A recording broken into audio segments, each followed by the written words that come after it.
Un encuentro con su palabra, porque secase la hierba, marchitase la flor, mas la palabra de Dios permanece para siempre. Con ustedes, el doctor José Ricardo Arias Quintero.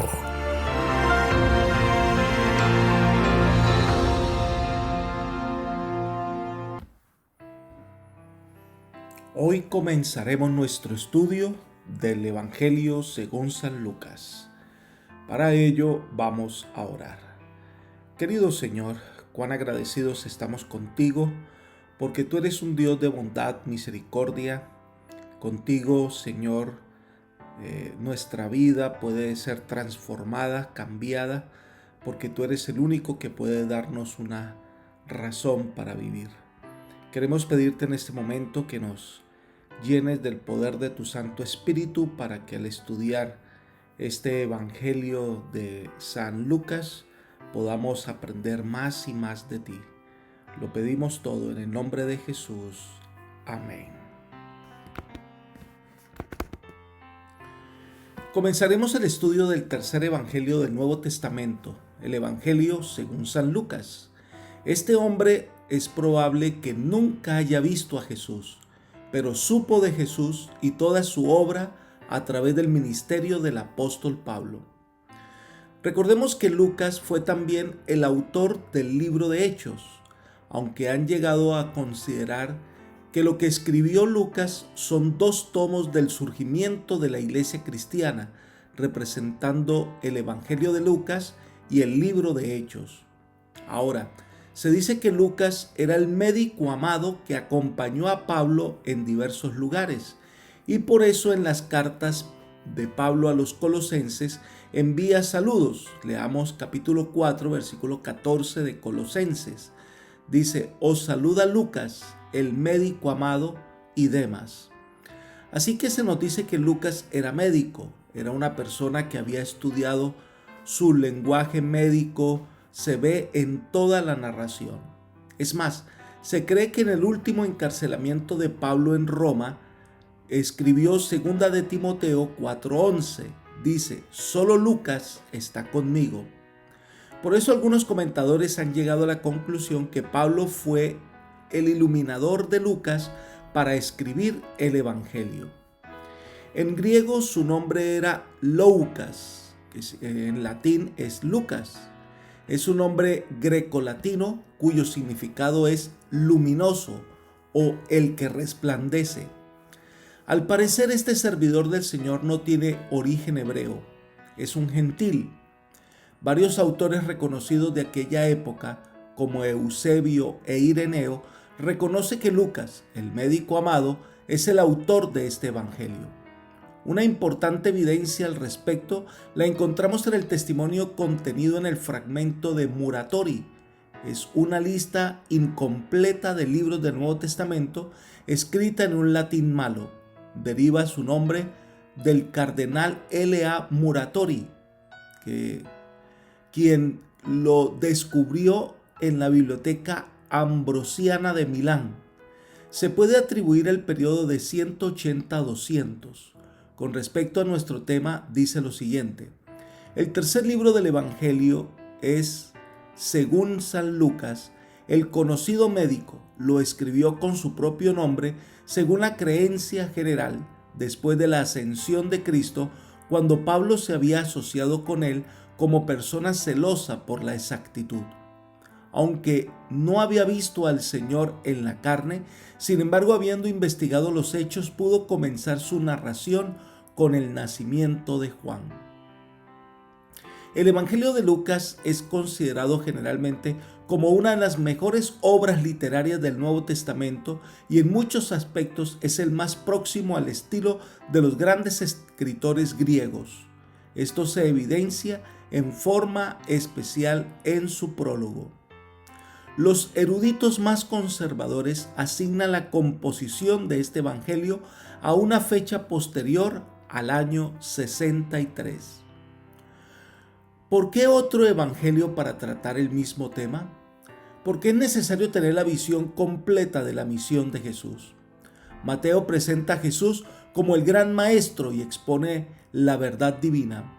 Marcos lo presenta como el hombre de acción, poniendo énfasis en sus milagros como una manifestación del poder divino que atestigua que es el Mesías. Lucas pone a Jesús en contacto íntimo con las necesidades de la gente, destacando el aspecto humano de su naturaleza y presentándolo como el amigo de la humanidad. Veamos ahora un evangelio escrito por un hombre que estudió para ser médico, pero que además era de origen griego, para describir a un Jesús que está disponible para toda la humanidad. Walter R. L. Scragg, en su libro Lucas, el Dios que dice sí, comenta: Lucas presenta a Dios como Salvador del mundo, porque Él procura salvar a todos. Es el Dios que dice sí a todos, aunque no todos dicen sí a su amor o a su acción salvadora por medio de Cristo Jesús.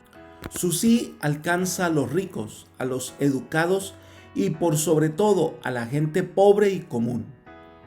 Estudiemos ahora la narración de Jesús bajo la visión de un investigador, el médico Lucas. Capítulo 1. Anuncio del nacimiento de Juan el Bautista. Se ha dicho que el libro de San Lucas es el libro más maravilloso del mundo. El tercer evangelio es la mejor vida de Cristo que se haya escrito jamás. El evangelio de Lucas tiene unos objetivos diferentes. No es alguien que haya visto lo que narra, no es un testigo presencial como lo fue Mateo o Juan, pero este médico, científico, seguidor de Jesús, va a investigar y va a poner la historia de Jesús en orden. Lucas cuenta cosas que no están en los otros evangelios, porque igual es un libro inspirado por Dios, quien dirigió a Lucas en esta importante tarea. La primera parte es el prólogo del libro, versículos 1 al 4. Leamos: puesto que ya muchos han tratado de poner en orden la historia de las cosas que entre nosotros han sido ciertísimas, tal como nos las enseñaron los que desde el principio las vieron con sus ojos y fueron ministros de la palabra, me ha parecido también a mí, después de haber investigado con diligencia todas las cosas desde su origen, escribírtelas por orden, excelentísimo Teófilo, para que conozcas bien la verdad de las cosas de las cuales has sido instruido. Esta introducción se ciñe al estilo de los mejores modelos literarios griegos. Su estilo es pulido, pero posee gracia y modestia, propio de un hombre educado. Al parecer muchos escribieron algunos relatos de la vida de Jesús. Puede ser que se refiera a Marcos y Mateo, pero nada se menciona al respecto. Lo cierto es que Lucas dice haberlos leído todos y trató de colocar los relatos en orden, aunque no necesariamente siga un orden cronológico estricto, más la intención de colocar un relato completo. Sus fuentes fueron los testigos oculares de los eventos narrados. Lucas afirma claramente que su conocimiento de los hechos relacionados con la vida y el ministerio de Cristo los había recibido por medio de los relatos de testigos oculares. Por lo tanto, parece que en el caso de Lucas, el papel de la inspiración no fue tanto impartir una información original, sino garantizar la precisión de lo que él registró de acuerdo al testimonio de otros. Lucas fue un historiador que investigó las fuentes originales, pero fue más que esto, fue un historiador inspirado. La segunda razón por la cual Lucas escribe es su deseo de transmitir a otros los beneficios de su estudio cuidadoso de la vida y de las enseñanzas de Jesús. Parece que Lucas había comenzado por el principio e investigado todo. Presenta su relato evangélico como una narración precisa, completa y sistemática de la vida de Jesús. Estas son características de la verdadera erudición. Mateo destaca las enseñanzas de Jesús, Marcos los hechos de su ministerio, pero Lucas combina ambos elementos de un modo más completo y sistemático que el de los otros evangelistas. Por otra parte, Lucas escribe a un hombre a quien reconoce como excelentísimo. Describe este título a un dignatario romano. Ese título se usaba para dirigirse a un procurador romano. En otras palabras, era un hombre en una alta posición que se convierte al cristianismo. Teófilo significa amigo de Dios, y no hay evidencia que sea un personaje imaginario, pero el título excelentísimo parece indicar claramente que se trataba de una persona específica. El nombre es griego, por lo tanto es probable que Teófilo fuera un converso gentil. Podría dar a entender que hasta ese momento Teófilo solo había recibido instrucción oral, como la que bien podría preceder al bautismo. Es posible que fuera uno de los conversos de Lucas a quien éste había catequizado.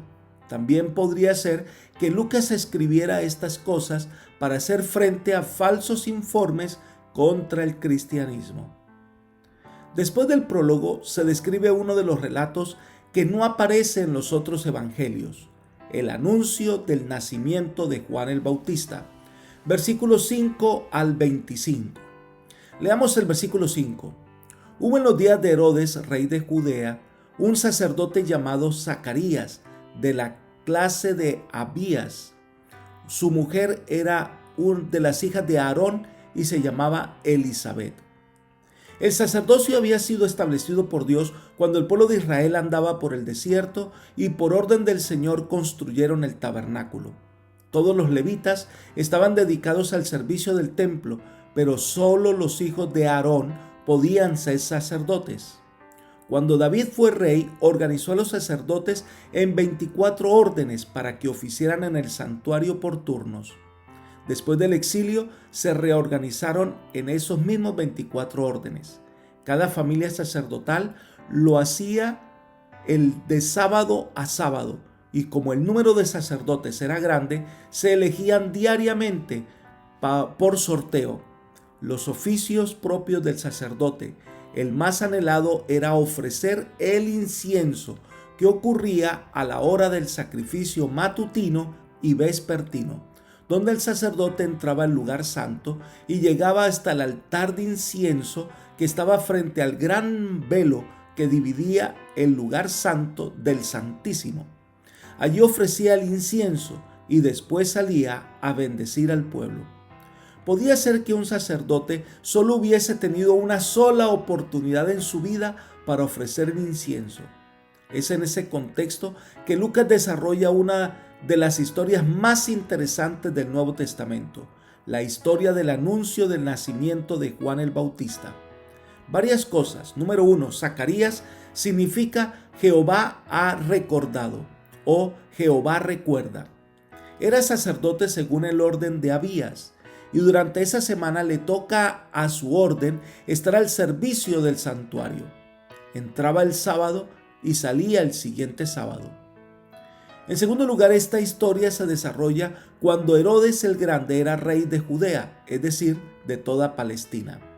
Tercero, Zacarías estaba casado con Elisabet, que significa mi Dios ha jurado o mi Dios es plenitud.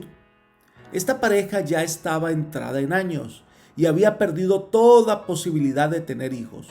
El no tener hijos en el Oriente era considerado como una aflicción, aunque lo veían como un castigo divino, e incluso era un motivo aceptable para el divorcio. Por eso la aclaración que hace Lucas de este pasaje la podemos leer en los versículos 6 y 7. Ambos eran justos delante de Dios y andaban irreprensibles en todos los mandamientos y ordenanzas del Señor. Pero no tenían hijos, porque Elisabet era estéril. Ambos eran ya de edad avanzada. Eran personas sinceras a Dios y fieles al Señor. Obedecían de corazón al Señor, anhelaban la llegada del Mesías, pero se enfatiza que eran de edad avanzada y no habían podido tener hijos. Era una familia sin herederos. No entendían por qué el Señor no les permitía ese privilegio. En los versículos 8 al 12 se narra que Zacarías fue elegido por suerte para ofrecer el incienso. Era un momento solemne, el sacerdote estaba solo e iba a ofrecer el incienso, y el pueblo y los demás levitas esperaban afuera en oración. Él entró con toda reverencia en su corazón y cuando ve al ángel Gabriel se asusta. Gabriel es el ángel con la más alta posición del cielo. Es el ángel que ocupó el lugar que Lucifer abandonó en su rebelión contra Dios. Leamos los versículos 13 y 14. Pero el ángel le dijo: Zacarías, no temas, porque tu oración ha sido oída, y tu mujer Elizabeth dará a luz un hijo, y le pondrás por nombre Juan. Tendrás gozo y alegría, y muchos se regocijarán por su nacimiento. Zacarías, Dios te recuerda. Dios escucha tus oraciones. Dios está atento a la petición de tu corazón y ha dado lo que necesitas. Tu esposa tendrá un hijo. Esta es la parte maravillosa del relato. El anhelo de este hogar era tener el privilegio de ser padres. Querían un hijo. Humanamente no había posibilidades. Por eso trajeron su caso al Señor. Pasaron los meses, los años y nada ocurría. Ya estaban viejos. Al parecer habían perdido toda esperanza de ser padres. Pero entonces, ahora viene el Señor y les dice: Dios se ha acordado de ustedes. La oración que elevamos a Dios no es para informarle a Dios de algo que Él no sabe. La oración no tiene como objetivo darle un reporte a Dios de lo que hacemos o vayamos a hacer. La oración es una conversación franca con Dios, de un Dios que nos ama, que nos busca, que desea lo mejor para nosotros. Dios responde a nuestras oraciones cuando Él considera que es el momento oportuno de responder. Él sabe qué cosas necesitamos y sabe cuándo es el mejor momento para hacerlo. Para ello, debemos aprender a confiar en Dios. Este niño tendrá una misión que debe cumplirse. Versículos 15 al 17. Porque será grande delante de Dios. No beberá vino ni sidra, y será lleno del Espíritu Santo. Aún desde el vientre de su madre hará que muchos de los hijos de Israel se conviertan al Señor su Dios. E irá delante de él con el espíritu y el poder de Elías para hacer volver los corazones de los padres a los hijos y de los rebeldes a la prudencia de los justos, para preparar al Señor un pueblo bien dispuesto.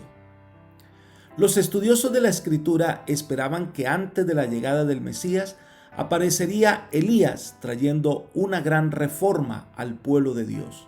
El ángel le dijo que el nombre de este niño debe ser Juan, que significa Jehová es favorable, cuya labor importante es llamar al pueblo al arrepentimiento, a la reconciliación con Dios. Iba a preparar a la nación para la venida de Jesús. En los versículos 18 al 23 nos dice que ante el anuncio del ángel, el anciano Zacarías le parecía esto tan maravilloso como para creerlo fácilmente. Así que pidió una señal, y la señal es que iba a quedar mudo. Leamos los versículos 19 y 20. Respondiendo el ángel le dijo: Yo soy Gabriel, que estoy delante de Dios, y he sido enviado a hablarte y darte estas buenas nuevas.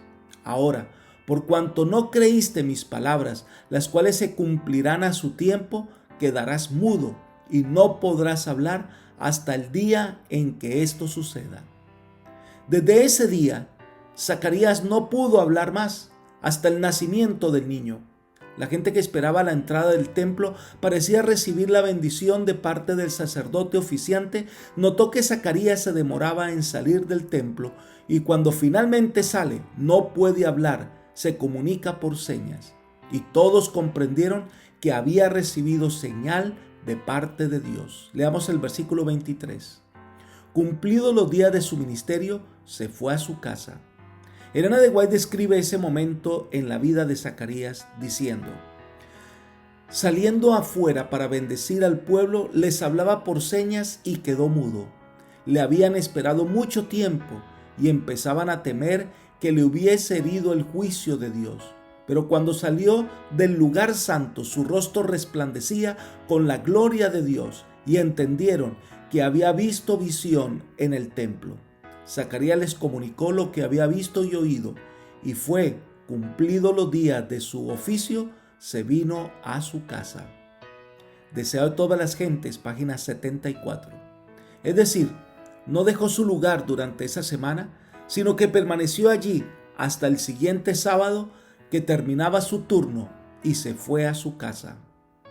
A los pocos días, Elizabeth quedó encinta y se dedica a preparar todo lo necesario para la llegada de este bebé. Es lo que nos dice los versículos 24 y 25. Recordemos que este niño debía ser educado en forma especial. Debía ser quien prepara el camino para la venida de Cristo. Su dieta era especial. La vida de Juan el Bautista es un símbolo del pueblo de Dios que prepara al mundo para la segunda venida de Cristo. Elena de White comenta: como profeta, Juan había de convertir los corazones de los padres a los hijos y los rebeldes a la prudencia de los justos para aparejar al Señor un pueblo apercibido. Al preparar el camino para la primera venida de Cristo, representaba a aquellos que han de preparar un pueblo para la segunda venida de nuestro Señor. El mundo está entregado a la sensualidad, abundan los errores y las fábulas, se han multiplicado las trampas de Satanás para destruir a las almas. Todos los que quieran alcanzar la santidad en el temor de Dios deben aprender las lecciones de temperancia y dominio propio.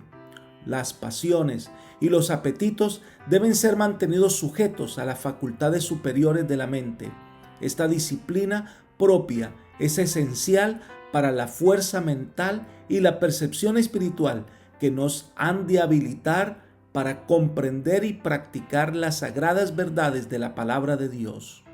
Por esta razón, la temperancia ocupa un lugar en la obra de prepararnos para la segunda venida de Cristo.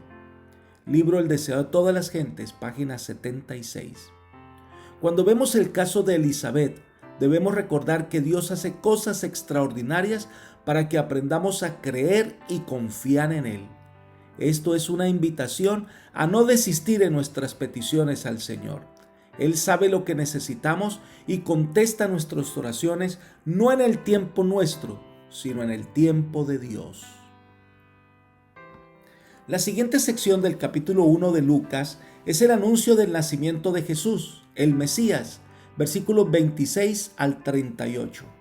6 meses después que Elizabeth quedó encinta, el ángel Gabriel ahora tiene otra misión y es anunciar la concepción y el nacimiento de Jesús.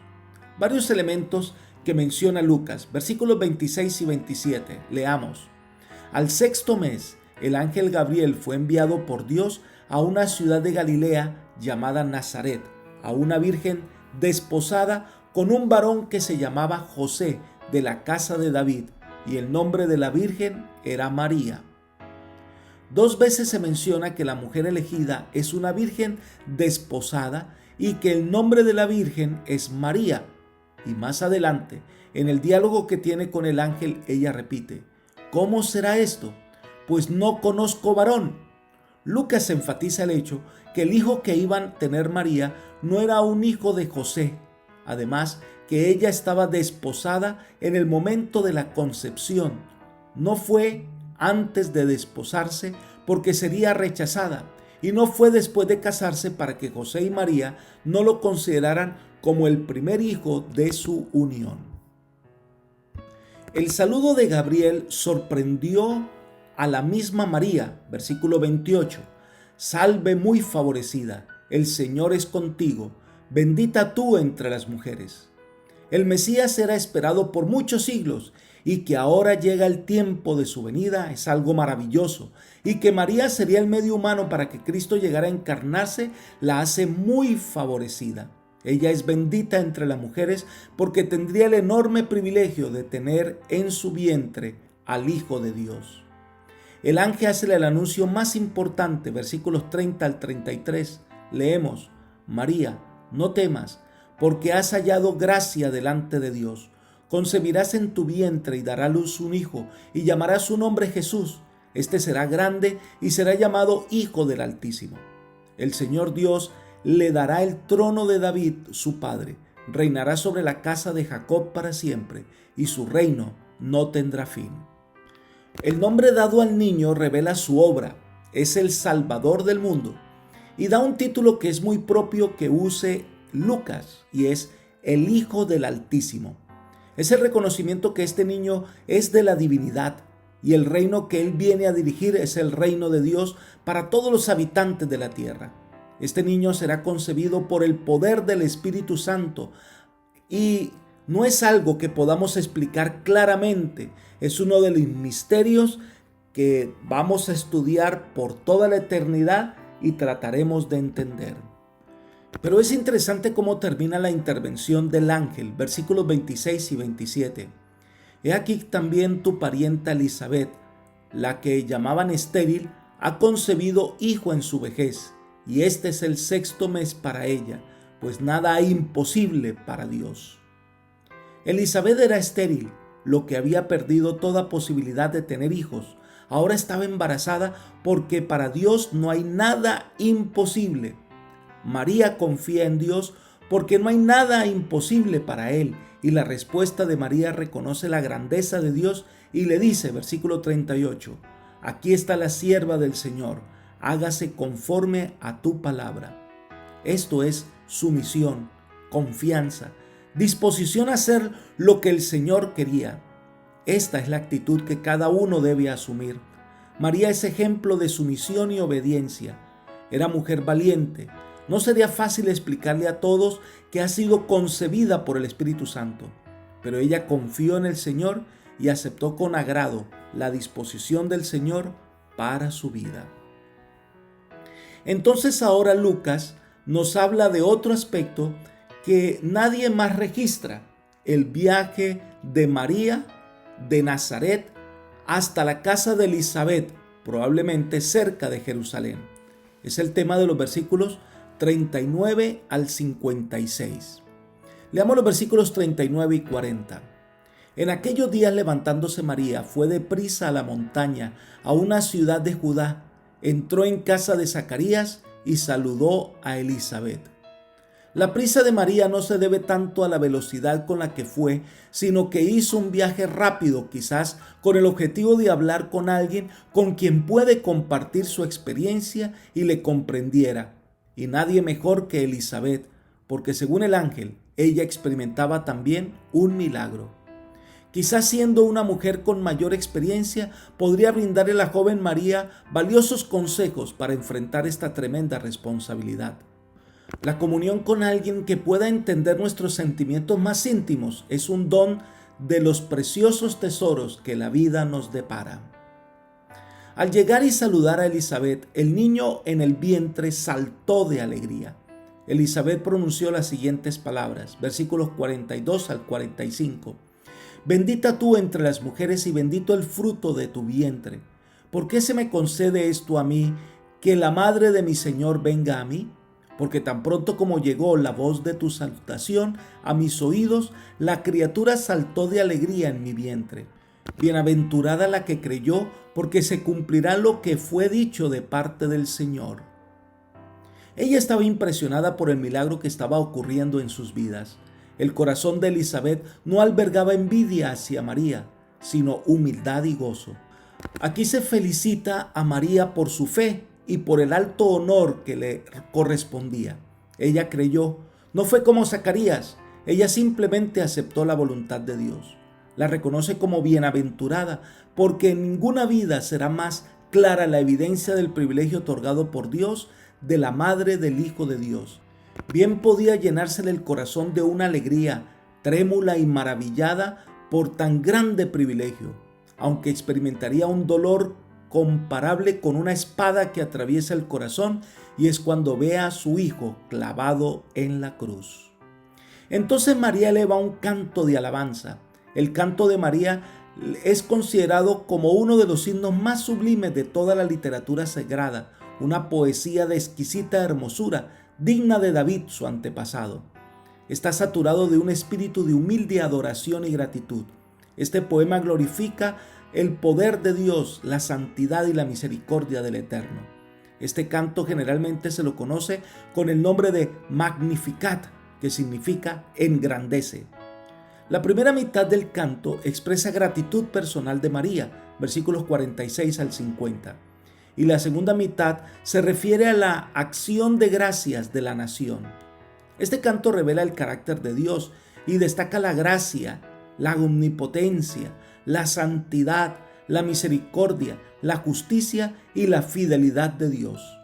El poema se divide en 4 estrofas. La primera es los versículos 46 al 48. María piensa primero en sí misma, en sus profundos sentimientos de adoración y de santo gozo. Ha sido escogida y honrada por encima de las otras mujeres y se maravilla de que Dios la haya tomado en cuenta pasando por alto a otras. Pero como en todo ser humano, reconoce su necesidad de salvación. Por eso dice, y mi espíritu se regocija en Dios mi Salvador. El Señor es su Salvador. La segunda estrofa son los versículos 49 y 50. En esta estrofa María glorifica el poder, la santidad y la misericordia de Dios. Tercera estrofa, versículos 51 al 53. Aquí descuella el agudo contraste entre los valores del carácter que estima Dios y los que estima el hombre. El concepto divino de lo que constituye la verdadera grandeza es la antítesis de lo que el hombre considera grandeza. Y la cuarta y última estrofa son los versículos 54 y 55. El canto de María concluye con una nota de gratitud por la eterna fidelidad de Dios para con su pueblo escogido. Leamos el versículo 56. Se quedó María con ella como 3 meses, después se volvió a su casa. María estuvo con Elizabeth 3 meses. Quizás parece insinuar que se fue un poco antes del nacimiento de Juan, pero algunos consideran que esto sería contrario al carácter de María. Por eso consideran que ella estuvo hasta el nacimiento de Juan y entonces regresa a su casa, donde ahora se encuentra con la historia que narra Mateo sobre la actitud de José y posteriormente la visita del ángel a José que termina con su casamiento. Entonces Lucas narra el nacimiento de Juan el Bautista, versículos 57 al 66. No se sabe la fecha del nacimiento de Juan. Leamos los versículos 57 y 58. Cuando Elizabeth se cumplió el tiempo de su alumbramiento, dio a luz un hijo. Al oír los vecinos y los parientes que Dios había engrandecido para con ella su misericordia, se regocijaron con ella. Pero fue una noticia que llamó la atención de todas las personas. Esto recordaba por demás los nacimientos milagrosos de otros hombres de Dios. Una mujer entrada en años da a luz un hijo y este anuncio lo recibió Zacarías mientras estaba al servicio del templo. Está por demás que era una gran noticia. La gente venía a ver lo que había pasado. Esta era una manera de llamar la atención de toda la comunidad sobre algo extraordinario que iba a ocurrir en esa época. Ahora, en aquella época, los judíos llevaban los niños al templo para ser circuncidados al 8º día y allí le colocaban el nombre. Y esta fue otra señal de admiración, porque el nombre natural que querían colocarle era Zacarías, pero Elizabeth dijo que debía llamarse Juan. Esto sorprendió a todos. ¿Por qué llamarle Juan? Entonces le pasaron una tablilla a Zacarías a ver qué nombre decía él debían ponerle y para sorpresa de todos escribió Juan. Y entonces Zacarías pudo hablar y alabar el nombre de Dios. El resultado de este incidente leemos los versículos 65 y 66. Todos los vecinos se llenaron de temor y por toda la región montañosa de Judea se comentaba lo sucedido. Quienes lo oían se preguntaban, ¿qué llegará a ser ese niño? Porque la mano del Señor lo protegía. Todo lo que tiene que ver con el nacimiento de Juan debía llamar la atención de Israel. Era una situación clara donde la providencia divina actuó para llamar la atención de todos. Y esto fue lo que ocurrió. El mensaje de Juan fue aceptado por todos. Entonces Lucas registra el canto que ahora Zacarías va y que eleva al Señor. Versículos 67 al 79. El canto de Zacarías tiene un tono sacerdotal y es apropiado para un hijo de Aarón, así como el cántico de María es propio de la realeza y es adecuada para una hija de David. Sus frases sugieren que Zacarías, antes del nacimiento de Juan, había pasado el tiempo en diligente estudio de lo que decían los profetas en cuanto al Mesías y a la obra del precursor. Todo el himno es típicamente hebreo y mesiánico.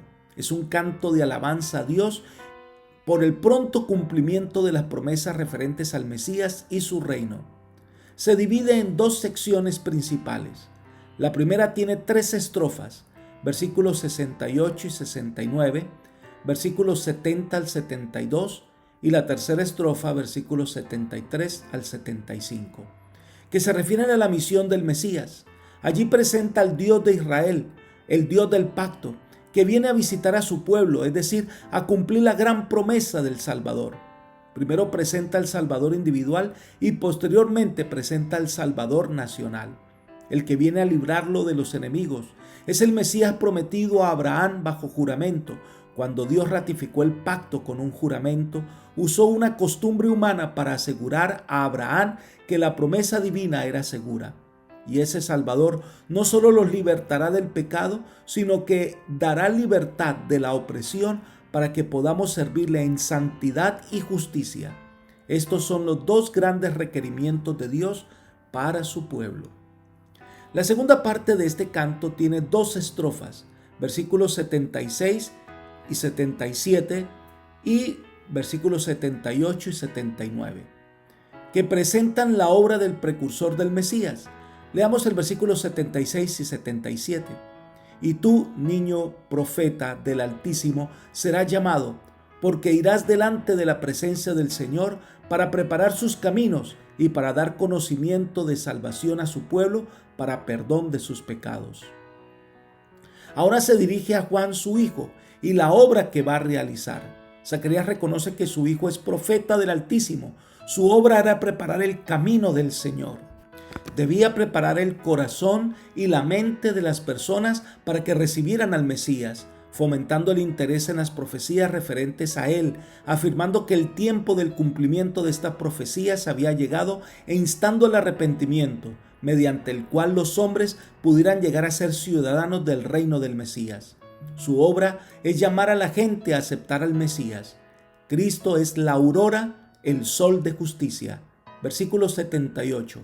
Para dar luz a los que habitan en tinieblas y en sombra de muerte, para encaminar nuestros pies por caminos de paz. En medio de las tinieblas, del pecado, de la desesperación, Cristo ha venido para dar luz, para guiar a las personas por el camino de la vida, para que todos puedan ver la senda de la justicia y la paz. El capítulo termina hablando del crecimiento de Juan, versículo 80. El niño crecía y se fortalecía en espíritu y estuvo en lugares desiertos hasta el día de su manifestación a Israel. El desarrollo simétrico de las facultades físicas, mentales y morales está bien ilustrado en la vida de Juan, porque sus padres lo criaron en disciplina y amonestación del Señor. Se dice de Juan lo siguiente: desde la niñez se le había recordado su misión y él había aceptado el cometido sagrado.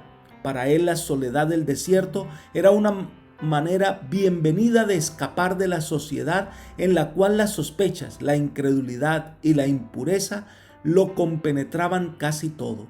Desconfiaba de su propia fuerza para resistir la tentación y huía del constante contacto con el pecado a fin de no perder el sentido de su excesiva pecaminosidad. Libro El deseo de todas las gentes, página 76. Juan hizo voto de consagración y cumplió fielmente su ministerio para el Señor. Apreciado amigo y hermano, este capítulo nos enseña que Dios escucha nuestras oraciones y responde adecuadamente. Dios da una tarea que debemos cumplir fielmente. Dios espera que cada uno pueda trabajar con alegría siguiendo sus indicaciones. La salvación es el más grande regalo que Dios pueda darnos. Y finalmente, como Juan el Bautista, tú y yo hemos sido elegidos por el Altísimo para preparar al mundo para la segunda venida de Cristo. Es una tarea que debemos hacer con dedicación. Que el Señor te bendiga hoy y conceda paz a tu corazón. Es mi oración por ti. Amén.